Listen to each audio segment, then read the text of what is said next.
有一个非常重要的事情，我们要来教大家如何打包你的大背包。那首先呢，这是我们的大背包。那我们最下面呢，我们要先放在营地还有山屋会用到的东西。第一点呢，是我们的睡袋，大的垃圾袋，因为你要防止说，你的东西可能食物或是水突然漏出来，那你的睡袋湿了，那湿了其实很不好。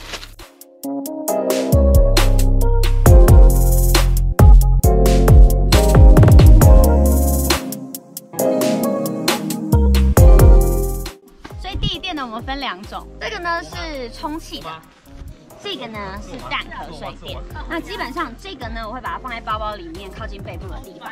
通常这个我们会外挂在包包。通常它会睡垫会放一个收纳袋，但我建议不要用，因为收的时候很麻烦。其实你把它这样子放在靠近背的地方就可以了。在山屋的时候还有营地才会穿到的衣服，保暖的衣服。然后记得你要用一个防水袋把它装起来。那接下来呢，介绍一下，这一袋是我们女生的一些卫生用品，里面有眼镜，这个的话是我的隐形眼镜、眼药水、耳罩跟耳塞，防晒的东西。那这个呢是我的急救包，然后我的救生毯，有一些卫生纸、湿纸巾，我会把它放在这个里面。那这个呢是我们的行动电源，它通常重量都蛮重的，所以建议放靠近背的地方。这是我的炉具，如果你们今天是有协作煮饭的话，你有时候一个里面打开可能会好几个碗，其实里面碗不用带，只能带一个就好了。骨头，还有打火机跟那个瓦斯、植物、行动粮啊，然后还有你2日的午餐，因为我自己是喜欢用这种塑胶袋装起来啦。一些我的干燥饭啊，冲泡包，这件是我的中层，底层太薄，有时候停下来的时候，我们会套一个中层，所以我会把它放最上面的位置。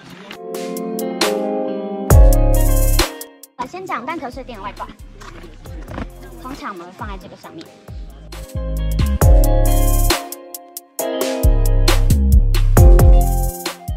2个跟水有关的东西放在一起。这是滤水器，这个是热水瓶，尤其现在最近冬天，你爬山的时候会冷。这是我的 Gore-Tex 的风雨衣，然后还有我的雨裤，我会选择把它塞在前面。那接下来呢，介绍2边，每一个大背包旁边都会有一个小袋子，2边，一边我会放行动粮，有时候不想下背包的时候，我坐着我就可以随时打开直接吃。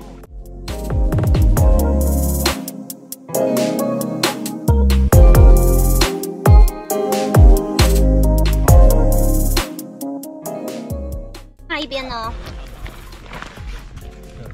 要放头灯、备用的电池。那通常大家记得要用这种塑胶袋把它装好，尽量呢在你的大背包上面呢备2到3个小的塑胶袋，这种呢可以装你的垃圾。准备一个拖鞋，就当我们到营地还有山屋的时候，可以把登山鞋脱下来换成拖鞋，这样让你的脚放松一下。那如果你还有疑虑再背更多东西，你可以把幸运物背上山哦。